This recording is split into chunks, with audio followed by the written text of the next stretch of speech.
তো মিস যারা আমাদের তাসনিম যারা ছিলেন তো ব্রিটেনে পড়াশোনা করেছেন সেখানে। তো এখন ভাবছিলেন ব্রিটেনে যেমন খুব সহজে পলিটিক্স করা যায় এবং সব কিছু অনলাইন প্রযুক্তি সব কিছুই কী জানি বলে সব কিছু ডিজিটাল ওইখানে, বুঝছেন? ভোটার টোটার থেকে নিয়ে শুরু করে টোটাল সিস্টেমটা হলো ডিজিটাল, অনেকটা আমেরিকার মতো।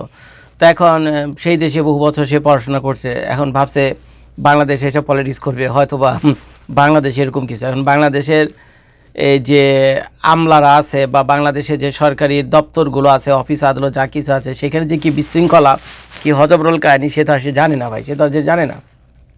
তো সে তো সহজ সরল মনে বাংলাদেশে পলিটিক্স আসছে, প্রথমে এনসিপিতে যোগ দিল। তো এনসিপিতে চোর বাটপারে ভরা, তো সেখানে তাদের সাথে বনিবানা হয়নি তাসনিম জারার সাথে, সে ওখান থেকে চলে আসে। এর আগে আমি একটা ভিডিও করেছিলাম যে 4-5টা কারণ দেখে যে কী কী কারণে তাসনিম জারা এই এনসিপি থেকে বেরোয় আসলো। এখন ভাবছে তো নিজেরই তো দেশ, মাতৃভূমি, সেই দেশের মাটিতে জন্ম, সেই দেশের মাটিতে। তো ভাবছে তো ঠিক আছে, তো পরিবর্তন আনা দরকার। এখন আমি যদি পলিটিশিয়ান না হই, পার্লামেন্টে না যেতে, পরিবর্তন কেমনি আসুম? আমার কথা ফেসবুক ইউটিউবার কয়দিন মানুষ শুনবে বা কয়জনই বা শুনবে? তো এই জন্য সে পলিটিক্সে আসবে। সে এনসিপি দল থেকে সে বেরিয়ে গেল, পলিটিক্সে আসবে, এখন তো স্বতন্ত্র প্রার্থী হিসেবে দাঁড়াবে। তার কিন্তু মার্কাটা এখনও ঠিক হয়নি, এটা ইলেকশন কমিশন থেকে হয়তো বা তাকে একটা মার্কা দেওয়া হতো। এখন গতকাল ছিল তার জমা দেওয়ার হলো শেষ দিন। তাসনিম জারার যে রিকোয়ারমেন্টগুলো আছে না, চাইলেই তো সবাই লাভ দিয়ে গিয়ে আর ইলেকশন করতে পারে না, এই জন্য অনেক আইন কানুন আছে। ওই শুনছি একটা নিয়ম আছে যে যত ভোটার আপনার এলাকায় রয়েছে, মনে করেন আপনার এলাকায় যে আসন থেকে আপনি ইলেকশন করবেন সেখানে 1 লক্ষ ভোটার রয়েছে। তো 1 লক্ষ ভোটারের 1% ভোটার হয় কত? 1000 ভোটার। তো 1000 ভোটারের বাড়ি বাড়ি যেতে হবে আপনাকে, বা বিভিন্ন বাড়ি বাড়ি গিয়ে 1000 ভোটারের মানে সম্মতি আপনাকে নিয়ে আসতে হবে যে তারা আপনাকে ভোট দেবে। যদি এই 1% ভোটারের সম্মতি, ওনাদের কনসেন্ট আনতে পারেন, এবং সরকারের ছাপানো একটা ফর্ম রয়েছে, সেই ফর্ম ফিল আপ কইরা ওই 1000 ভোটারের আর কি, ঠিক আছে? তো সেটা আবার নির্বাচন কমিশনে জমা দিতে হবে। তারপর নির্বাচন কমিশনার এগুলো রিভিউ করে সে প্রার্থিতা হতে পারবে কি না ওই আসন থেকে, সেটা চূড়ান্ত করবে আর কি, সিদ্ধান্ত নেবে। তো এখন তাসনিম যারা ভাবছে তো ব্যাপারটা আর এমন কি, তো আমাদের যারা আপুর যে জনপ্রিয়তা বর্তমানে রয়েছে খিলগাঁও এলাকাটাতে, সে তো ভাবছে এটা 1-2 এর ব্যাপার, এটা তো 1-2 এর ব্যাপার, জামু আর খালি লুয়ামু, জামু আর নিয়ামু। এখন যারা আপার তো ফেসবুক পোস্ট দিয়ে চারদিকে তো এলাহি কাণ্ড অলরেডি সবাই জানিয়ে গেছে। যারা আপা তার দলবল নিয়ে আসতে আসে সেই 1% ভোটারের কনসেন্টে নেওয়ার জন্য, সেই ফর্ম পূরণ করার জন্য। তো তার এখানে তো আর 1% না, তার মানে 1%ই, কিন্তু ভোটার তো আর 1 লাখ না, ভোটার সম্ভবত প্রায় 5 লাখ। তো 5 লাখ ভোটারের 1% হয় কত? 5,000। তো 5,000 লোকের তার সম্মতিপত্র নিয়ে আসতে হবে। এখন সে যখন এই কাহিনী করতে গেছে তখনই খাইছে ধাক্কা। ওই যে ভিডিও শুরুতে বললাম, এটা তো আর ব্রিটেন না, এটা তো আর আমেরিকার না, এটা তো বাংলাদেশ। জায়গায় জায়গায় ভেজাল, জায়গায় জায়গায় দুর্নীতি। তো খাইছেন একটা জাতা, সেই জাতাটা আমি এখন আপনাদেরকে দেখাই কি অবস্থা। দেখেন তো পত্রিকার হেডলাইন করেছে পদত্যাগ করে বিপাকে পড়েছেন তাসনিম জারা, আর নিউজটা হলো BD24 লাইভে।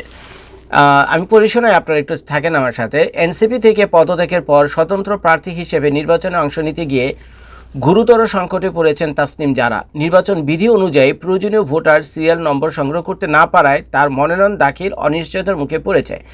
বাংলাদেশ স্বতন্ত্র প্রার্থী হিসেবে নির্বাচনে অংশ নিতে হলে নিজ নির্বাচনী এলাকার মোট ভোটারের কমপক্ষে 1% ভোটারের স্বাক্ষর ও ভোটার সিরিয়াল নাম্বার সংগ্রহ করে তার নির্বাচন কমিশনে জমা দিতে হয়। এই সিরিয়াল নাম্বার ছাড়া স্বাক্ষর গ্রহণ আইনত বৈধ নয়।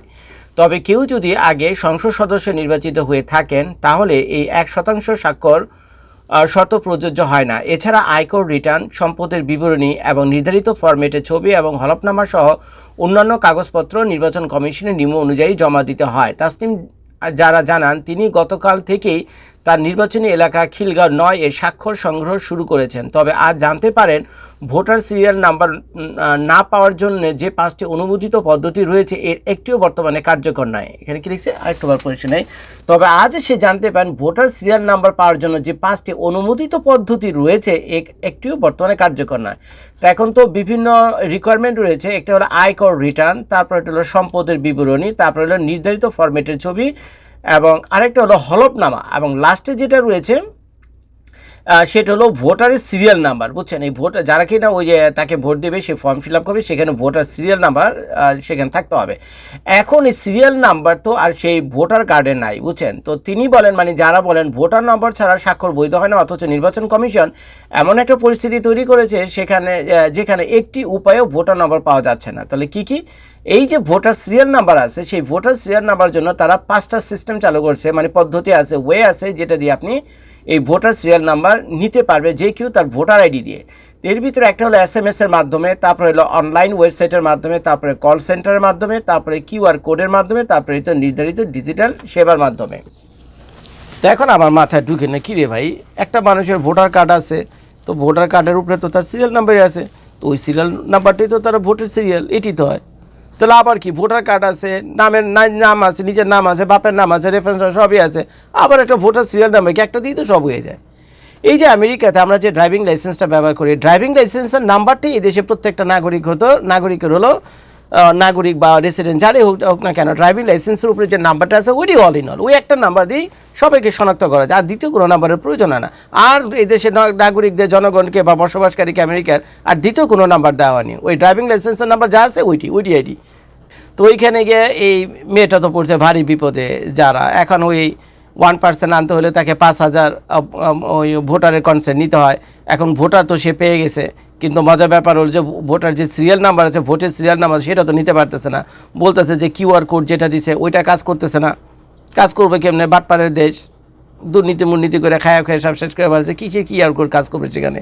তারপর আবার আছে অনলাইন সেবায় বলে ফোন ধরে কেউ ঢুকে না, ওয়েবসাইটে গেছে, ওয়েবসাইট বলে নড়াচড়া করে না, ফ্রিজ হয়ে রয়েছে। কি আর কম ভাই, আমার কথা নেই, এগুলো তাসনিম জানার কথা। তো এখন একটা ভারী বিপদের মধ্যে পড়ছে। আপনাদের কাছে ব্যাপারটা মনে হতে পারে খুব সিম্পল অ্যান্ড ইজি, ব্যাপারটা সেটা না। সে যদি আজকের ভিতরে জমা না দিতে পারে, তার এই রিকোয়ারমেন্ট যেগুলো আছে, তার হলফনামা, এফিডেভিট, তারপরে সম্পত্তির বিবরণী, আরও যা কিছু আছে, বুঝছেন, প্লাস এই 1% ভোটারদের তালিকা যদি এখন নির্বাচন কমিশনে আজকের ভিতরে সে না দিতে পারে, তাহলে তো আর তার মনে হয় ইলেকশনও করা হবে না। তো এখন জানি না কেমনি কী হবে, এখন কি ব্যবস্থা না হয়, আমি আপ টু ডেট আমি আপনাদেরকে জানাবো যে যারা পাকি সত্যি এই ইলেকশনে এই নির্বাচনে অংশ নিতে পারছেন কি না। কারণ যে জটিল অবস্থার ভিতরে পড়ছে, এখন এখান থেকে কেমনে বের হইবে উনি জানে, আল্লাহ মাহবুদ জানে, বুঝছেন। যাই হোক, ভিডিও দেখার জন্য সবাইকে ধন্যবাদ। আসসালামু আলাইকুম।